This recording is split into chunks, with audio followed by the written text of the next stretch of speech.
Are you watching this video sitting in your room alone? Do you see walls around you? Chair, tickling clock, or listening my voice? It all feels real, doesn't it? But are you sure? What if everything around you, the wall, the chair, clock, even the video you're watching right now, is an illusion? What if the only thing you can truly be certain of is that you're thinking about it? Stay still, because by the end of this video, you might find yourself questioning the very fabric of your own reality. Let's start with the man himself, René Descartes. You've probably heard of him as the guy who famously said, "I think, therefore I am." Simple, right? But this was not just any statement. The idea was so disturbing that it dug deeper into the realm of existence, sparking a significant philosophical exploration. Descartes was a 17th century philosopher, mathematician, and scientist who sought to understand the world by doubting everything. And when I say everything, I literally mean everything. He doubted his senses, his memories, even the existence of the physical world around him. That's solipsism in a nutshell. The philosophical concept that the only thing you can be sure of is the existence of your own mind. Everything else, just a product of your imagination. Descartes didn't come up with this idea out of nowhere. He applied a technique known as methodological skepticism to strip away the layers of reality. Similar to peeling an onion, he asked himself, "What can I question?" and soon realized, pretty much everything. He questioned what his senses told him. Think about it. Haven't your senses tricked you ever?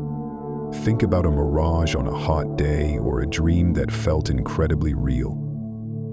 In fact, when you dream, you lose touch with reality. The dream becomes your whole world at that moment. During this time, everything in the dream seems as real as anything else. You're caught up in it, not knowing it won't last. The lines between what's real and what's made up get fuzzy. This leaves you with no real understanding of what's going on. For all practical purposes, the dream is reality for that specific time. But Descartes took it a step further. He proposed the idea of a malicious demon, an all-powerful deceiver that could be tricking him into believing a false reality. Yet even if this demon existed, Descartes reasoned, it couldn't deceive him about one fundamental truth, the fact that he was doubting, and by extension, thinking. And that's where we get his famous conclusion. "I think, therefore I am." So how does this translate into solipsism? Well, if you can only be certain of your own mind, then logically you can't be sure that anything or anyone else exists. Your friends, your family, even the entire universe could all be constructs of your imagination. For Descartes, this was a starting point. He didn't actually believe in solipsism, but used it as a tool to rebuild his understanding of reality from the ground up. Imagine you're playing a virtual reality game. You put on the headset, and suddenly you're in a completely different world. The sights, the sounds, the sensations, they feel so real that you start to forget about the room you're actually in. But deep down, you know it's just a game. Solipsism asks, what if the life you're living right now is just a more sophisticated version of that game?